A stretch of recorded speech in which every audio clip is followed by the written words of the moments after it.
Yay. Okay, good afternoon, everyone. I'd like to welcome you back to the National Biodiversity Teach-In. This afternoon, we have Nicky Strahl, and she's going to be talking to us about wildlife and its conservation. Thank you very much, Nicky, for coming with us today. I'm going to go ahead and shut off my video and mute myself, and you're now the star of the show. Well, thank you so much, everyone, for having me. First off, I need to apologize because I do have a cold, not COVID. But if you see me, I have a cough drop in my mouth. So if I have to adjust or you see something fall out, my bad. It's so that I can at least be here and speak with you. So thank you all very much for having me. I'm going to go ahead and just start the screen share to be able to chat with you about the wildlife and its conservation. I'm Nicky Strahl with the Illinois Department of Natural Resources, because I hear on this is on YouTube Live and everybody around the world could potentially hear this. So I'm from Illinois, and I want to thank you so much for tuning into my presentation. However, I'm not here to teach anyone out there that's listening anything in particular. It might come as a surprise to those of you that set me up to speak, or but that's not necessarily why I'm here. Sure, it's my job to manage the wildlife here in Illinois, at least in Cook and DuPage counties, where I'm the district wildlife biologist. But that's not just my job alone. It's everybody's who lives in Illinois, all of your responsibility as well. And we'll get into that in a little bit. But as I was saying, I'm not here to teach you. I'm here to challenge the way you think. Just like everything else in life, you only get something out of your efforts if you try to actually do something. Well, right here, right now, you don't really have to do anything but to hear me. However, to get something out of this presentation, I will need you to excuse me, my apologies. I will need you to think about your own ethics and values. Challenge me and yourself. Question me and yourself, by all means, but mostly actually actively listen to me. Truly, not just hear me, but listen to what I'm saying, look at the evidence that I'm presenting, and look into your own beliefs. Then challenge us both. Because this world will not change for the better at the rate we're going. It's going to take hard work, attention, and analyzing what we truly believe to make the biggest, most drastic change, which isn't going to come fast nor overnight. I'm asking each and everyone tuning in to not just hear me today, but to truly listen, process what I'm saying, and think about your own beliefs, your own core values, and most importantly, talk about it. Talk to your friends, your family, your neighbor, even the deli meat slicer person next time you're at the grocery store. Bring things up that you hear and have listened to and have processed today, because what I'm going to show you is not just cute fuzzy animals. We all love those, but what is actually happening to them, how we can effectively conserve and manage those resources that we do have so that we can bring about that change. Now, why should you really listen to me? Like I said, you don't necessarily have to, but as I said earlier, my name is Nicky Strahl. I am with the Illinois Department of Natural Resources, and I'm the wildlife biologist for both Cook and DuPage County. So there's a whole plethora of us that manage the entire state of Illinois. But I'm also the hunter heritage biologist for the northern portion of the state. So basically, if you're in the Chicagoland region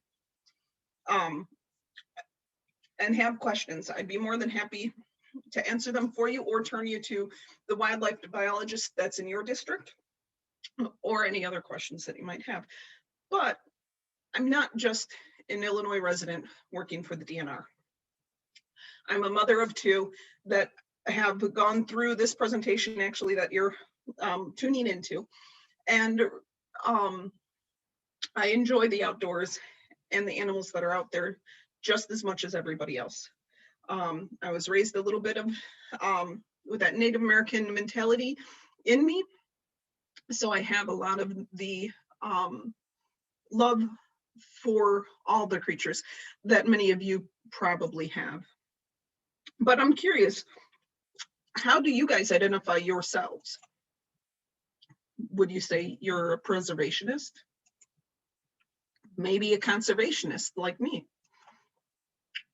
Are you just a person who enjoys getting outside, like a lot of us, especially during these COVID days, and just breathing in some of that nature? Do you get out there and hunt? Do you poach? And you might be laughing at that, but you'll see why I bring that up here in a moment. Because a conservationist, according to Merriam-Webster, there's the definition. I kind of shortened it to what I'd like to discuss a little bit, but the key is it's a planned management of the resources, whether you're talking environmental resources, if you're talking wildlife resources, if you're talking fish or aquatic resources. It's that ability to manage that and preserve the physical quantity and quality of those resources. So in short, it's a wise use of those natural resources. Again, Merriam-Webster with the dictionary people say preservationist is the act of keeping it alive. So in short, you can either keep something alive, no matter what it is, whether it's good or bad, at least you get to keep it alive. And that's a preservationist. Conservation, juxtapose, is using what you can as long as you keep it stable and be able to keep using it and manage it appropriately. That's some of the key differences between a preservationist and a conservationist. A lot of people are not necessarily the most big fans of hunting. However, the thing that I found most interesting by, again, the dictionary people's definition, we all know it's a pursuit of game. The act of hunting is not just the pursuit, it's the entire process. So all of the scouting and all the time that goes in, all the research on observing the animals, figuring out what the animals like, how they act, when they act, those different ways, all of that is that entire process of hunting. But if you switch it to an electrical machine, I thought it was really interesting that the electrical definition of hunting is a continuous attempt by an automatically controlled system to find a desired equilibrium condition, meaning things will ebb and flow, but they all stay pretty level, stable. I always thought that was really interesting. I made light of poaching, not necessarily because it's a light topic, but to trespass or take, but to define take is the attempt to do so. So anyone who picks wildflowers for their mom, you are poaching if you're on an area that you do not have permission to pick those wildflowers from. People who want to go out looking for echinacea, even the attempt of trying to find it is considered poaching. So food for thought. I do want to go into a little bit about native versus non-native, because this is where our rules in Illinois stop, basically. Generally speaking, native wildlife is protected. So the native wildlife I'm going to be referring to most refers to the game species and migratory birds. So the ducks and geese, as you can see at the top of the screen, the skunks, the coyotes, the rabbits. If there is a heading for it in the Hunters and Tracking Digest in Illinois, then it is considered protected under the wildlife code. To be even more specific, that is what's protected.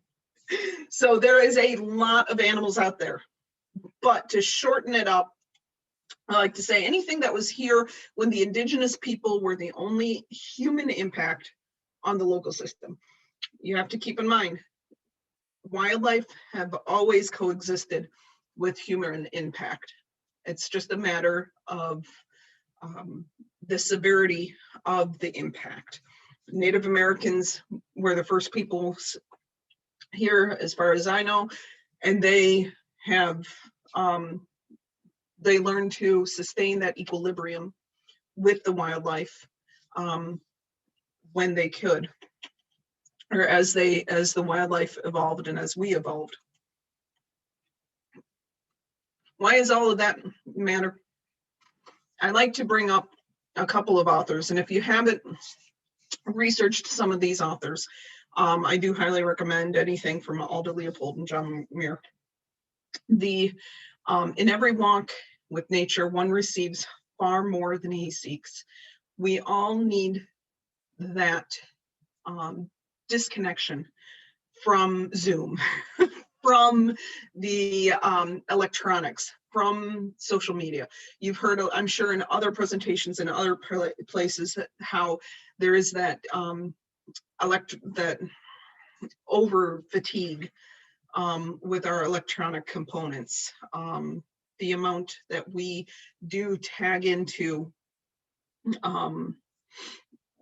all the electronics that we're focused on is just becoming such a heavy point. However, when we disconnect from that and get out into nature and be able to let the brain revive a bit from breathing some of the fresh air, letting your toes hit the mud and get squishy a little bit, and really try to connect with nature, the amount of stress that is released, both hormonal and energetically, is amazing. So please come out to the woods, for here is rest. And you can see the rest of them. It's very important with the screen time to be able to get away and enjoy all of these resources that so many people are striving so hard to try to conserve for your enjoyment. Another person that another quote that I really enjoy is this one, and I am going to read it just to further sink in. But if an animal gives life to feed me, I am in turn bound to support its life. If I receive a stream's gift of pure water, then I am responsible for returning the gift in kind. An integral part of a human education is not to know the duties, but also how to perform them. So the idea in our wildlife is designated to conserve. This is what we kind of go by, the Illinois Wildlife Action Plan. That is what we constantly are looking at and referencing in order to try to improve and conserve for the stability of our future. But our key is to conserve wildlife species and their habitats for the entire people of Illinois. So it was originally established in 2005 and updated again in 2015. So what happened and why was that a requirement in 2005? They always make that saying, there's that old saying, history is bound to repeat itself. So make sure you learn from it. That's part and parcel to why I go through some of this. In about the 1900s, 1930s, in that kind of range, the research that I had done, there were approximately 2 deer herds remaining in the state of Illinois. One down in Horseshoe Lake, the other in Ogle County. Ogle County, I think, is White Pines was the other maternal herd. Now, a maternal herd, I get that question a lot, is what defines a maternal herd? Well, most of the deer, if you watch deer, the social groups, they tend to comprise of a mature maternal doe, a female, and her offspring, female offspring, as well as her immediate offspring. So the offspring of the year might be a male or female, and she'll allow the males and females to stay with her throughout the summer months, spring and summer. But then come late summer, early fall, the males break off and form their own little bachelor, or form their own individual lives. Sometimes in late winter, they'll get together and form bachelor groups, but for the most part, the males are off by themselves. The females and her female offspring sometimes stay together, provided there's enough resources. So that's about what I mean by a herd, is it's those maternal groups. Obviously, because like I just said, there are males, or the males do go out and generally are independent and by themselves. So obviously there were males around. We don't know the exact proximity or exact quantity or anything of that nature, because we can't traverse in one foul swoop the entire state of Illinois back in the 1900s. But geese weren't too far behind them. In fact, most of the that was for geese. Oops. Most of the species that you'd see out on in your backyards or out on a nature hike right now were extirpated from Illinois. So, bobcats, we don't know of any count of bobcats. Geese, as you can see, even as late as 1960s and 70s in Farmington, for example, there were no geese whatsoever. In Knox County, there were only the limited few, 100 or so. Throughout the entire counties, we're dealing with zeros or single digits. Virtually nothing was left in the Chicagoland region. So that happened because of the wildlife markets. So prior to the 1930s, prior to a lot of the conservation laws that we had seen, there were no laws. There was nothing to protect any of the wildlife. But back then, you tended to get wildlife so that you can consume it, so that it was food. It's what you ate. That it was the protein that's on your table to keep you going. It was also helped with your clothes, to keep the hides and the furs and the things to keep you warm. Nowadays, we still have that. We still have, as you can see, these are from, I go to a Renaissance fair a lot. So these are from the Ren Fair that I went to up in Bristol, Wisconsin. So they do sell coon tails there. They do sell coyote tails. They do sell the furs at some of the local shops, vendors throughout, not just at Ren Fairs, but throughout the world. There are those. You can also jump on Etsy and see legal purchases that you can make. Some are not so legal, but these I found on Etsy also. And from what I can tell, they are. The one on the right is very unique partridge feathers, but even the Asian and Russian markets are some of the highest consumers of coyote pelts, for example, from Illinois. There's about $500,000 that came into Illinois from the animals that were the furs that were harvested here in Illinois and then sold to the taxidermists and to vendors that can provide things like the fur trim on your coats. That's actually coyote fur. And of that $500,000 that came in, more than half of that was from coyote pelts alone to those Asian markets for the fashion industry, actually.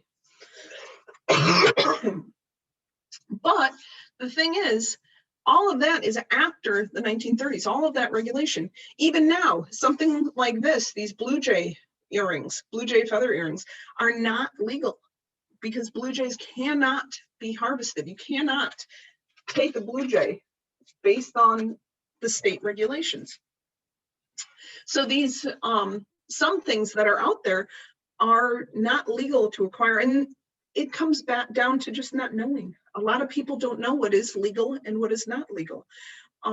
So before you jump on Etsy and sell something like that, while it's beautiful, I don't deny that at all. It's just not legal. So learning what is legal and what is not is huge. And before those laws came into play to make things like this legal or not legal, they were just being over harvested. People were just taking as much as they could to ensure the survival of their family, or because it was fun. And once we started becoming more stable as a society, and life got easier because we had more luxury, we had things that we can use. I mean, look around your houses now. If other people are zooming in from their houses, I mean, I have a dishwasher right behind me that does all my dishes for me. I don't have to physically do them. You know, I have a lawnmower that will mow my lawn, that I can push around and mow my lawn a whole lot faster than trying to scythe it. There's all sorts of things that we've developed in order to produce what we need that gives us some more time. And because we have more time, we get to do more things, right? I mean, think of this past year during this whole COVID thing. How many things did you guys get to maybe go out and see and do that you may not have done before? I mean, hiking, camping, boating. There's been so many things that are out there nowadays that people haven't done ever before in their lives, because COVID shut down a lot of the, you know, sporting industries and a lot of the huge gatherings, and that intensity that we need to do this and this. We had all that taken away, and a lot of people now are getting out and enjoying things more. When you get out and enjoy things, sometimes you get bored or you want to do more. And over harvesting, going out to hunt too much. And so that was no longer a sport, but rather just acquisition. That's what caused it, or that's what helped to reduce the species back then. Since implementing those laws and saying, hey, if it's non-native, then that's all on you. So like your pet rabbits, for example, you know, I don't know where this photograph on the left was taken with the non-native or pets. Those non-native rabbits, those are not protected by the DNR. They're protected by your own personal rights. So if you have a dog and you put a collar on it, that's your responsibility. You need to ensure that you're following all the rules and regulations by someone else, not the DNR, for that animal, because it's your pet. So there's different laws associated with it. Excuse me, but as far as the DNR goes, they're non-native, so they don't have the rules and protections that, for example, the eastern cottontail on the right have. Now, some people do enjoy trying to tag animals in their own way, and it is not legal to do that. In fact, on the right, you can see a manipulated rabbit, eastern cottontail rabbit, that how it survived, we're really grateful about, but somebody had acquired it and decided to give it earrings, just so that the only thought I had is that they did that not necessarily out of malice for the animal, but to be able to track it, to see where it goes and things like that. And that's all neat. I won't deny that it would be kind of neat to be able to see where an animal that's in my backyard, where it gets to go. But that animal is protected. You cannot do that to eastern cottontail rabbits.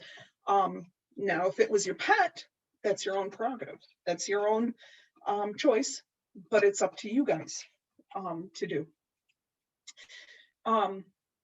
And if you remember back in my earlier slide, there were like 0s and 10s of geese that were in different counties. You can see over the course of the past couple of decades, excuse me, that the number of geese now have gotten, and granted this is across Illinois, but they've gone from those 10s and 20s of geese to 40,000, 180,000 geese.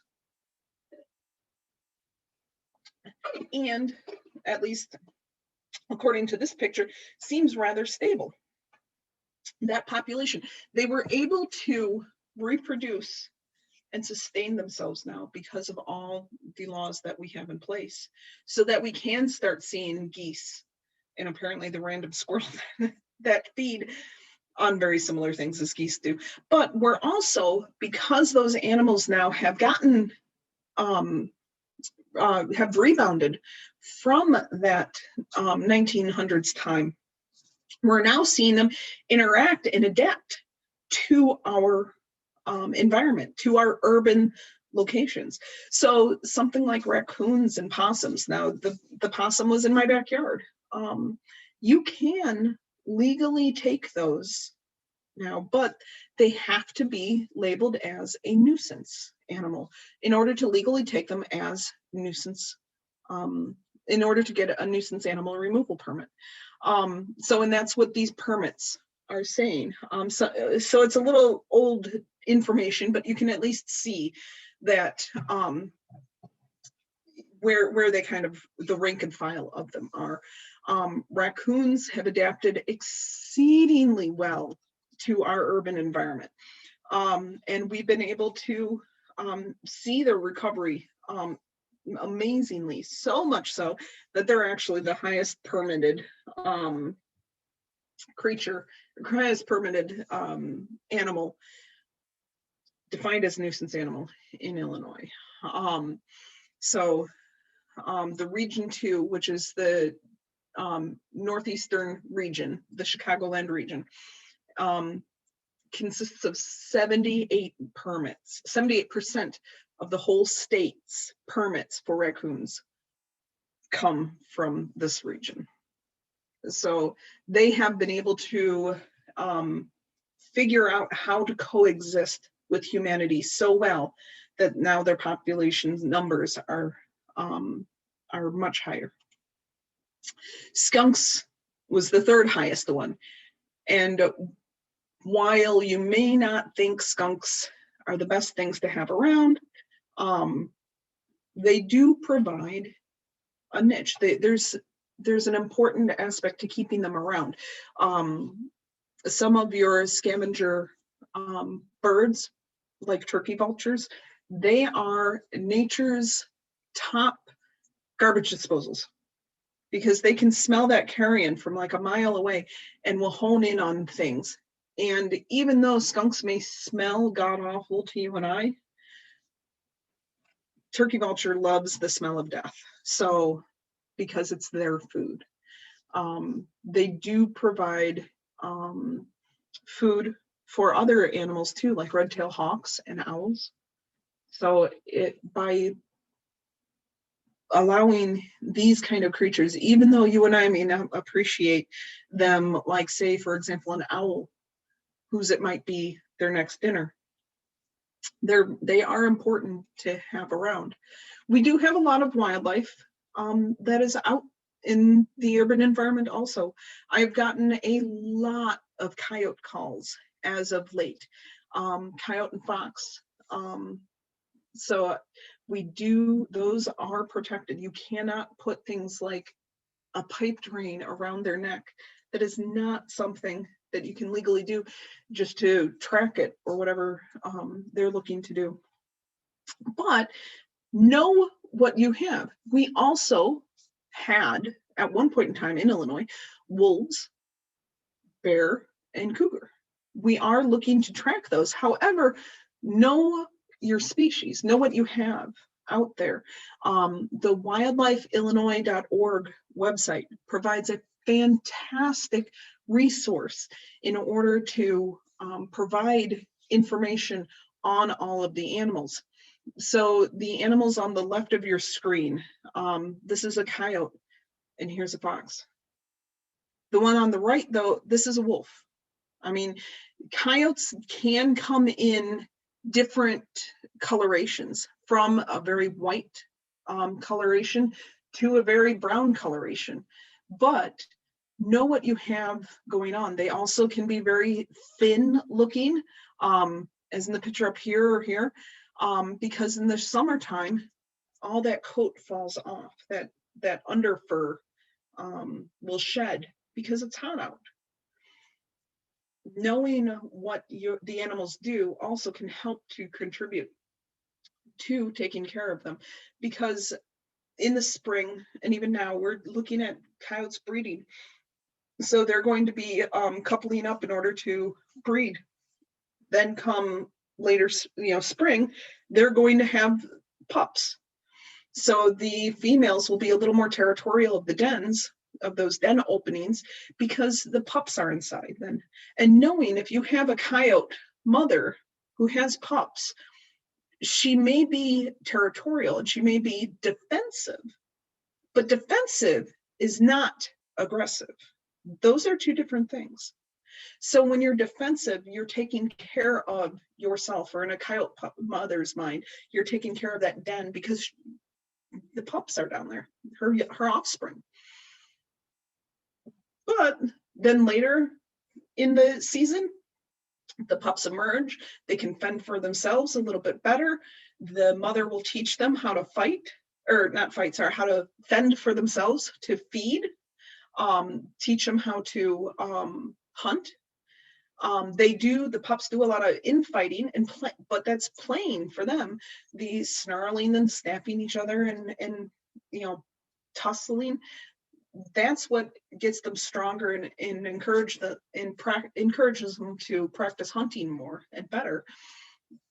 And it may look different than how your dog might play, because there is that difference. But in the end, a coyote pup plays in a manner that maybe our dogs, our domesticated canines, may not play. It might look different.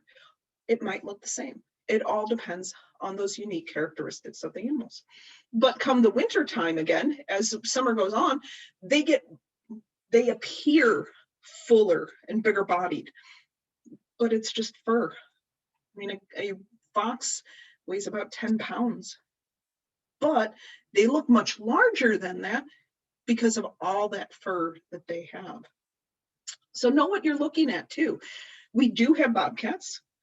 So much so, again, this is the most recent species that has been that has reproduced so well.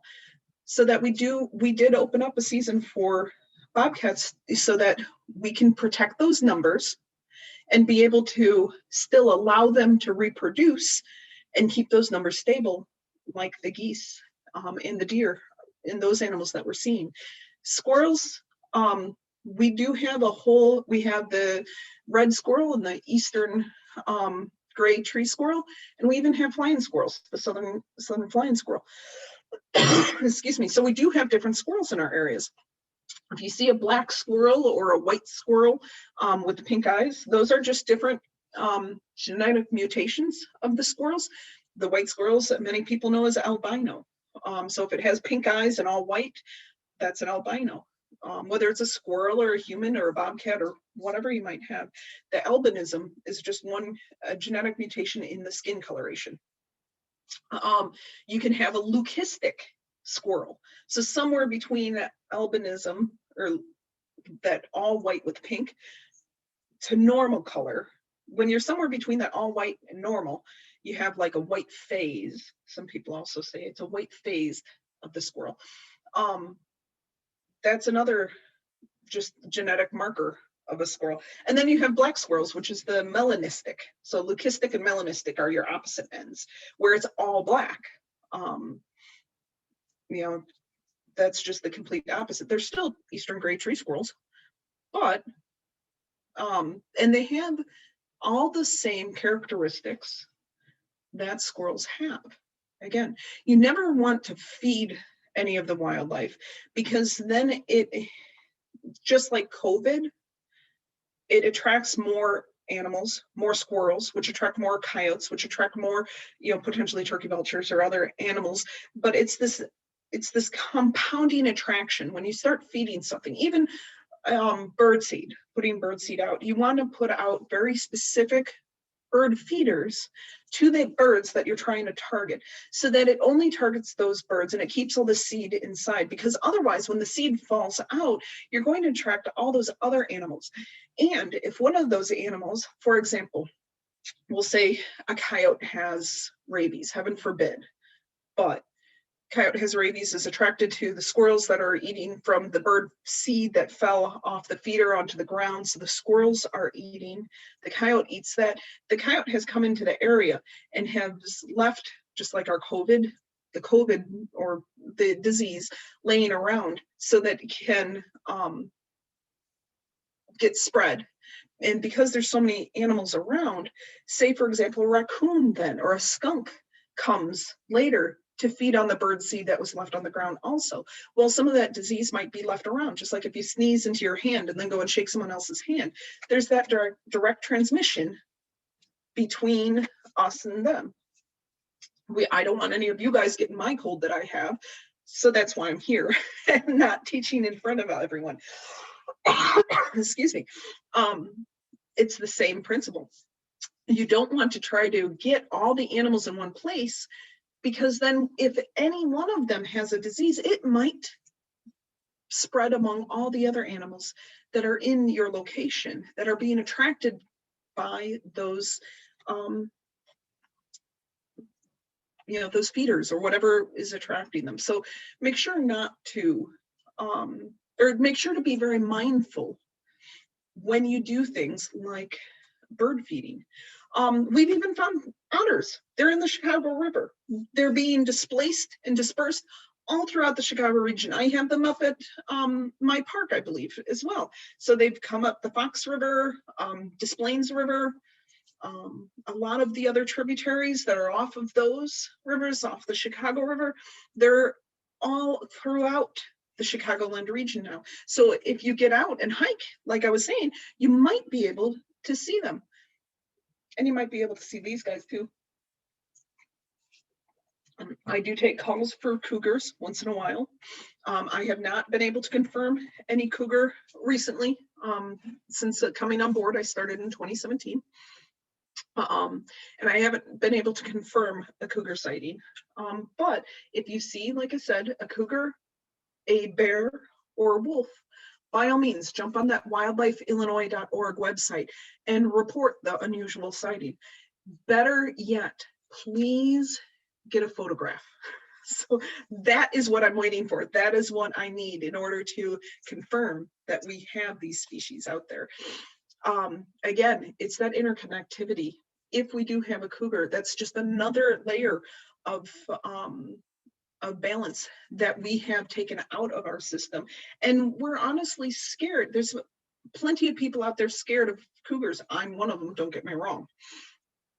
But because of the obvious fact that they are an apex predator, they are still more afraid of us than we are of them, though, which is a little relieving, a little bit relieving for me to know full hand. But this is that wildlifeillinois.org website that I was saying. So you can click on sightings in order to get there. You can see on this page also, there are so many different things that you can get to. If you click on the wildlife identification, you can learn about their scat or poop, their tracks. Again, if you have a sighting where you saw something, if you didn't get a photograph of the actual animal that you witnessed, go up to the tracks where it was, look around where it was. And if you find their print, put your hand down, or better yet, some kind of standard measurement. For example, just, everybody knows, oh, I'm sorry, it's a background. Everyone knows the cup. Put something that is a standard size, a dollar bill, or whatever bill. Those are all standard sizes. Put it down next to the track and take a picture of that.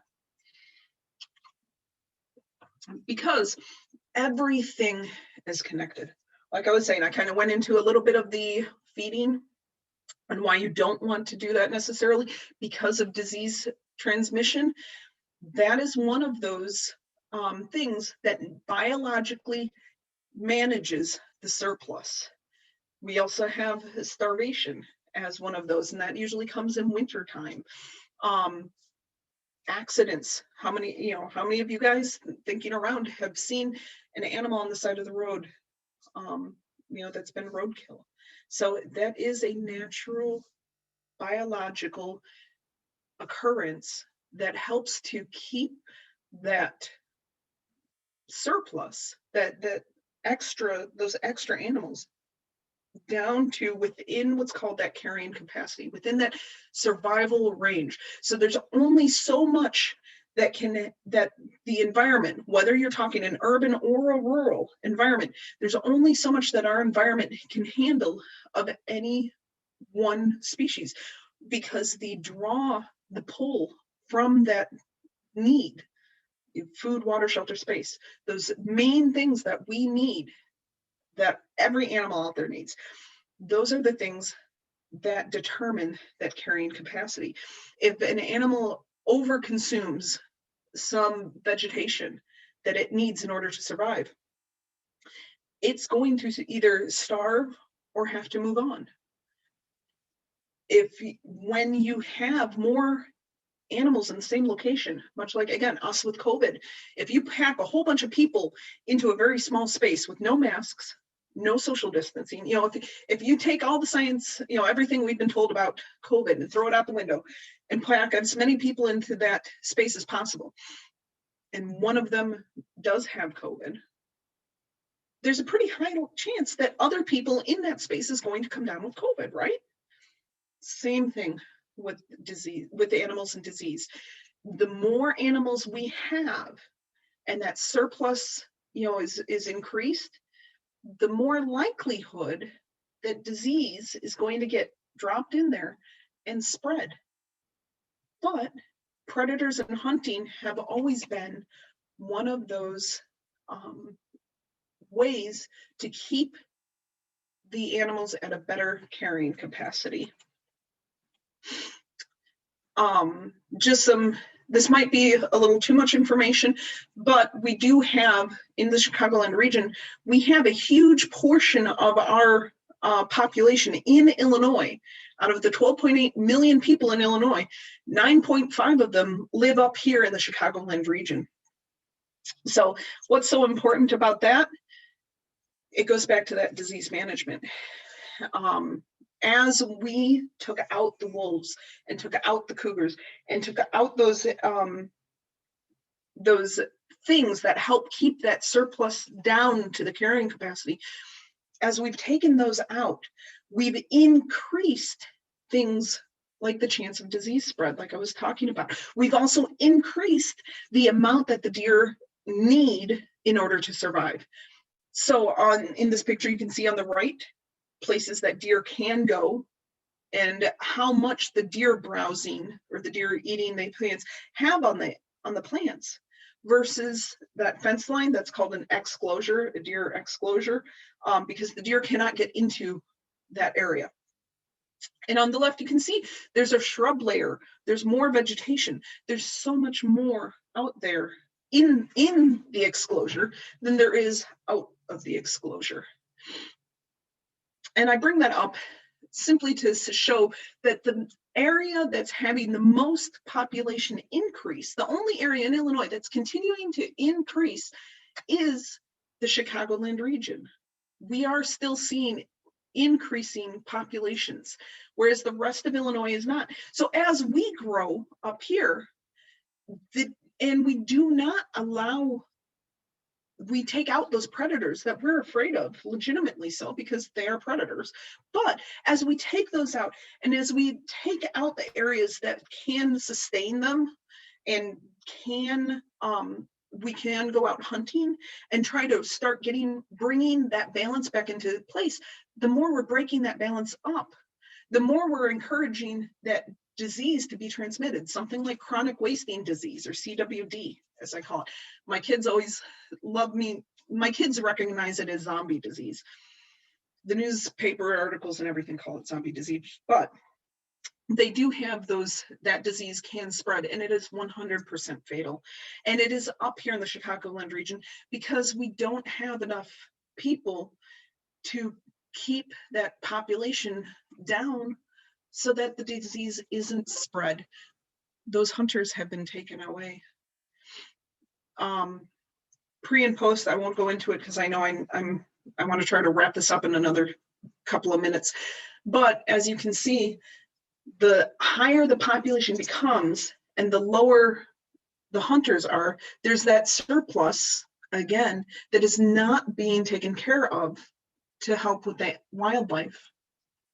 And those people that were hunting are less likely, or have not consistently been returning, and have been getting older, and therefore aging out of hunting.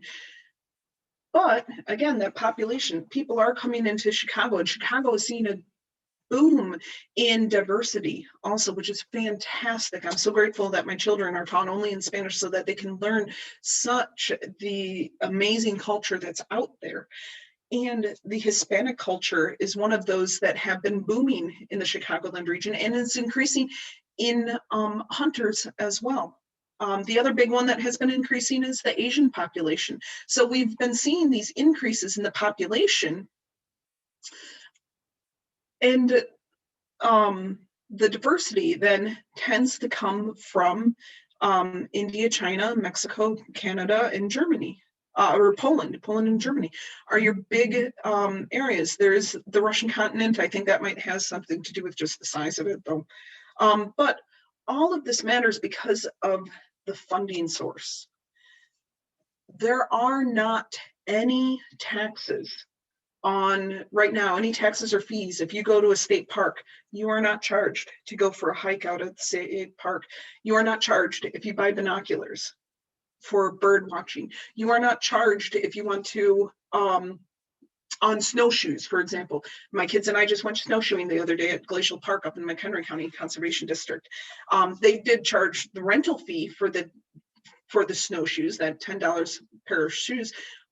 But when they bought those snowshoes, there wasn't a fee associated with that, or a tax or anything like that. So all of the wildlife enjoyment that we get from nature is funded by hunters, whether we're talking bow and archery equipment, or firearms themselves, or the all the ammunition that's used, whether you're talking arrows or bullets, whatnot, all the hunting gear, anything that's associated with that has a tax that goes into the U.S. Fish and Wildlife Service and the Illinois Wildlife and Fish Fund.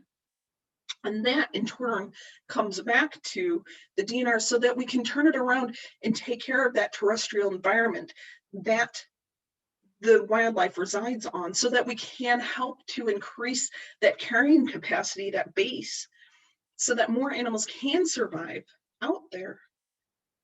But we also need to maintain that surplus also. We cannot let it get out of control. We have in North America that model of wildlife conservation. We're the only country, I believe, that has this model. I think others may be adopting it or have adopted it. I can't speak for other countries, but I know it was based here in North America, because if you remember in that very beginning, why things were protected, it's because the wildlife is all of ours. No single person can own wildlife. It cannot be hunted or sold commercially, meaning you cannot sell it out there to the masses. They can't be hunted on a mass scale. There's lots of rules and regulations for that. And every citizen out there is given the opportunity to hunt. It is a privilege to hunt, not a right, but it is a privilege. And that privilege is what helps to fund the land and the water resources that the animals need in order to in order to maintain their population. So many non-hunters use wildlife management areas, but there's no tax right now on non-hunters to help maintain those same management areas that everybody gets to enjoy. Whether you're out there with Pheasants Forever, a private partner that we're organization that we work with, some of those funds go directly towards purchasing the land then that's out there, or restoring it back to that native habitat. Some of those funds go into the barn owl conservation. And again, all of this is in that wildlife action plan that we review and maintain. So how can you guys do things to help? Something as simple as going to the post office and buying a duck stamp, as I call it, but it's the migratory birds stamp. It does cost $25, but anybody anywhere can purchase a duck stamp, this migratory waterfowl stamp, at any post office. They're sold there. So if you walk in and ask for the duck stamp, the $25 duck stamp, anybody can do that. And you know then firsthand that your money is going towards taking care of the wetlands, of the aquatic situation that waterfowl need in order to migrate. So if you want to help, if you love wood ducks or mallards or swans, and you want to really help them, go out and get a duck stamp. Conversely, there is something not as glamorous, but we do have a habitat stamp here in Illinois. You can go to any place that you get the hunting and fishing license and get a habitat stamp. It's only $5. It might be $5.50 now, but it's just a few dollars that even my daughter can have. Anybody of any age can put $5 towards their habitat stamp. And that money then goes straight back into the DNR for the terrestrial environment or the land that the wildlife needs in order to sustain themselves. Since the 1934, there's that information. But you can also try getting out and enjoying a new sport, whether it's clay shooting, target practice, archery equipment. Become a locavore. Eat only the foods that are found within your 100 miles, within 30 miles, whatever mileage you want to be. Start looking at the food that you're even eating so that you can start seeing where is it coming from, how far does it have to travel, how much gas is it using, how much plastic is it consuming in order to just get you that burger, for example. You don't have to hunt in order to help. Doing that duck stamp, whether it's the Illinois or the federal, the habitat stamp, all of that can help. But most importantly, becoming an ambassador of conservation so that you can pass on the values and the responsible attitudes towards other people, whether it's your mom and dad, niece, nephew, the person at the deli counter, whoever you talk to.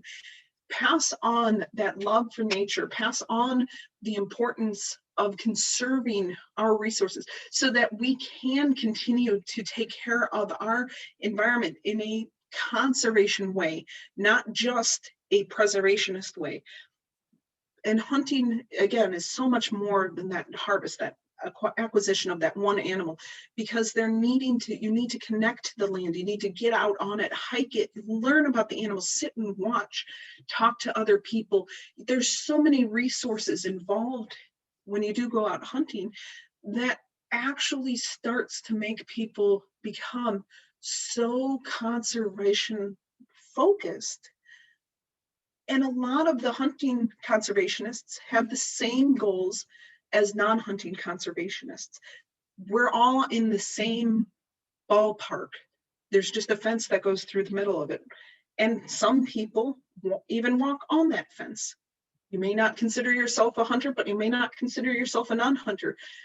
As long as you have the information and understand that it takes all of us in order to conserve these animals, we are all connected. An old friend of mine once said that God is in each and every one of us, and we're all connected through that energy that flows between not just us, but the entire environment, world, animal, plant, earth. We're all connected. Whether you might be a hunter like myself and my friend, or whether you enjoy fishing, falconry is another fantastic outdoor activity that does help conserve our wildlife fund. Getting out and training your dogs, or just going for a walk with your dogs. Educating the next generation of bird watchers, or of any of the next generation, whether you're bird watching, out horseback riding, If you enjoy fossil hunting, because after all, who doesn't like the Tully monster here in Illinois, the only place you can find those fossils? Or get out and enjoy rock collecting, photography, cycling, whether you're a motorcyclist or a bicyclist, hiking and enjoying starved rock, camping, rafting or boating. Or if you're like my kids here who just enjoy getting outside, no matter what time of day it might be. Our goals are to guide conservation of the entire wildlife species and their habitats for all of you. And in my opinion, especially the younger generation, you are our future. So I want to thank my past supervisor, as well as Gabe Powers over at McHenry Conservation District, as well as Gordon Garcia, who provided most of the photographs. And I can there's my information, but I can turn it over to Frankie. I think has maybe some information, questions from the YouTube. Yes, I do have some questions, and we'll go through a couple of them. First of all, thank you very much for coming and sharing with us today. This is awesome. I love the picture of your children. They, like I said, they are my future. So they're our future. So one question is, are Illinois laws more restrictive than the Migratory Bird Act and Endangered Species Act and other federal laws? So the Migratory Bird Act is a federal law. So they have the ruling over the state laws. We are able to listen to what they have to say. You know, we, for example, like I'm opening up my guide here. In the waterfowl region, and I see there's a couple of questions about why not delist Canada geese also. Answer that also. But for example, they noticed 2 scaup for the first 45 days. Scaup is a type of duck, for example. There's other restrictions to 1 pintail or 1 mottled duck. All of these restrictions that are listed in the book, we've taken consideration from the federal guidelines based on the Migratory Bird Act, and then seeing what our population that tends to come through here, whether it's the Mississippi Flyway or the Great Lakes Flyway, we have both of those flyways. And we take all that information and see what works best for the waterfowl species as listed in the digest. Now, if it's not one of these huntable waterfowl species, if it's, for example, a cardinal, that is protected outright at the federal level. So if you end up messing with a warbler nest, then the conservation officers can issue a federal level of citation, not just the state level. So, and as far as why not delisting geese under the Migratory Bird Act, the interesting thing with geese is, ironically, they are migrating. They go from all over Canada. You know, everyone knows they migrate. So, or a good chunk of them do. There is a subspecies that doesn't, but the vast majority of them do migrate. And ironically, those migratory birds have learned if you fly into Chicago proper and stay at one of those parks, your survival rate, now based on the study that we've been doing for 10 years, I think it is, it's 100%. You can't get that survival rating anywhere else that I know of. Well, except maybe a zoo. At 100% survival rate, because there's that limited predation. You know, you don't have the wolves, you have limited coyotes, you have limited raccoon, you have turf zones that they can feed on, and then turf that goes straight to water, so they can watch out for predators. So they've learned, even though they don't get the nutrition they need, they're much reduced in their fat levels. They're coming into Chicago. They are not migrating now as far as other areas. So we cannot delist them both on the federal and state level because they aren't migrating to other areas in the nation or in Illinois. They tend to just come to Chicagoland region and stay in those parks. They'll bounce from park to park, but they're staying in our parks. So we're blessed that we get the geese, and we're cursed that we get the geese. So that's, I hope that answers both of those questions in one foul swoop. Thank you. Let me just ask a couple more questions before we let you go. One of them is, when we remove a nuisance animal, what's done with that nuisance animal? That's a great question. It depends on the animal.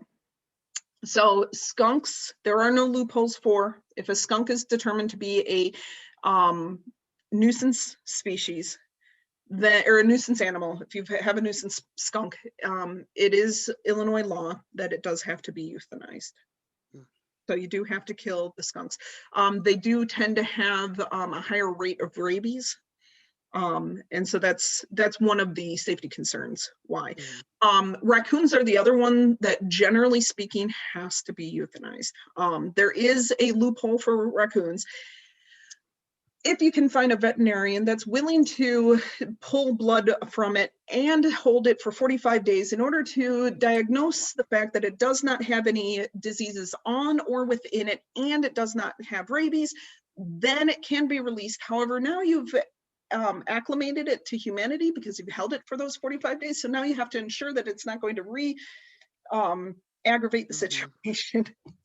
Blah, blah, blah, blah. Yeah. So other than skunks and raccoons, you do not have to euthanize it. However, if you are going to release it on private property, because you cannot release it on public property. So the state parks do not allow any wildlife to be released, as far as I know. Again, I'm just in charge of cooking to page, and I know on my parks, we don't have it. I think that's kind of a long-standing thing. The forest preserve districts and conservation districts within our area also do not allow for them to be released, wildlife to be released on their property. So if you got a chipmunk, for example, like I did when I was a kid in my parents' house, and I released it at the forest preserve, County, that was a oops on my part. You cannot release it into the forest preserve district properties, as far, like I said, as far as I know either. However, if you have written permission from a private property owner, you can release it onto their property. But you also should note in that written permission that it is a nuisance species, so that nothing can come back to you to say that, well, they didn't tell me. So it can be released if you have prior written permission of the nuisance species being released on private property. Thank you. And I'll make this the last question. What can we learn from scat, from the animal scat? Well, just like you and I, anything that goes in must come out. So the things that animals consume, we can identify in a lot of cases what species, what animal did it, and what they might be consuming. So a lot of times I can differentiate the difference between, or I can differentiate for people the difference between your domestic poop that you might find along the trail, domestic canine poop along the trail, or coyote scat. So, and that's usually because coyotes will eat mice and rodents. That's their primary diet. And there's a lot of then fur and bone that comes out in the scat. Owl pellets are very similar to scat. So whether you find owl pellets or scat, you can still identify what they're eating. There's also, if you're really getting into it, ton of scientific information that you can get from that, but that goes into isotopes and needs a lab and a lot higher pay grade than I am. Yeah, so you can learn a lot from scat. Yeah, you really can. I do see some more questions out on the thing. Do we have some time to run through these? Sure. Okay. Or did you Let's have see. some more? Is overconsumption the main threat to biodiversity? That is a arguable point, and it depends on which way you go for them. So overconsumption, like deer over-consuming vegetative matter, especially when there's threatened and endangered species, yes, because plants don't move, they don't reproduce like a lot of the animals. They have some defenses. I think of stinging nettle as one of them. So some plants do have ways to prevent from being eaten. But a lot of our endangered and threatened species have no other ways to prevent from being overconsumed. So deer would overconsume those. As far as the animals being overconsumed, is that the primary way that they got extirpated? That's, at least in the 1900s, that was humans over-consuming them at the time. Was now habitat loss is probably even more of a concern than human overconsumption. Human overconsumption, again, is by that law. We have all those laws in place in order to help protect the species. So human overconsumption is no longer an issue because of those laws that are in place. In fact, the animals are able to bounce back faster than we now can harvest them. So now we've basically taken ourselves out of the picture to trying to keep them in that carrying capacity. So they're always working in that surplus now. And that's what's causing some of the disease spread and concerns that we're seeing. I hope that answers that question. Thank you. I noticed on the map there was something called a safe region. Is that an area where no one can hunt? I honestly don't recall. Let me see what they might be referring to. Oh, it might be a matter of non-CWD, chronic wasting disease. If it was the chronic wasting disease map that they were referring to, then that might be what, like the Southern Illinois or Henry County, Rock Island County. We have not found CWD in those locations. So CWD, chronic wasting disease, is the cousin to mad cow, for example, or scabies, whether you're talking bovine or sheep. It's that cousin to mad cow, but in deer only. Excuse me, the cervid population, or like mule deer and moose, things like that. We have not identified it in Southern Illinois, the southern half of the state, but it is throughout the northern half of the state. So that might be what safe might be referred to. If not, email me and I can discuss it further. Okay. And I think that this one you talked about a little bit, the relationship, or did you? The relationship partner with U.S. Fish and Wildlife and the regulations of animals. I did a little bit. There's a lot to it though, and that would require going into a whole nother hour presentation. Yeah. And so the funding sources are and how much we work together is across the board very integral dynamic situation. Then I think this is our last one. Is there a relationship between the amount of snow and an increase in small rodent populations? Oh, that's an excellent question. So the snow does create an insulating blanket. That's part and partial to why we need the snow, but we also need those cold temperatures. Cold temperatures is also one of those limiting factors to the population. But snow does create a blanket over the land to help insulate the rodent, where the rodent population lives, among other things. I mean, don't get me wrong, it's not just rodents, but they are able then to migrate between locations by burrowing through the snow and tunneling on top of the ground, but under that snow layer, so that they have safe corridors now to go from place to place to place, which is a good thing for species that we are threatened or endangered that we're watching, like the Franklin ground squirrel. Chipmunks, however, my daughter and my nemesis, they like the heat of the house. So they tend to come closest to the house in order to survive and tunnel out from there to get their food sources. It's a lot easier to tunnel through the snow than it is underground. So they do frequently go out and around through those tunnels in the snow. That said, something like mice, though, the common field mouse, they are a vector species for Lyme's disease that ticks carry.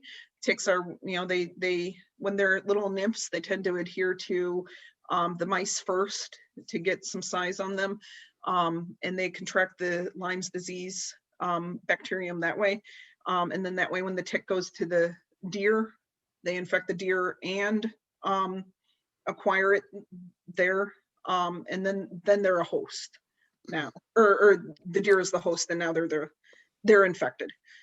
They complete that life cycle that way. And then when they bite us, that's the problem. A lot of those mice are in brambles, raspberry bushes, which again, we need, but it needs to be in that stabilized condition. So everything is so interconnected. If we lose one part of that chain, we've broken the whole point to it. So we need to start trying to get those chains, zip it back together and get those chains back together so that we can start getting a more balanced system again. Well, thank you for answering all of our questions, Nikki, and thank you for coming here today, despite the fact that you're sick. We hope you'll join us again next year. I will. Thank you so much for having me. Have a good afternoon. You too. Bye. Bye.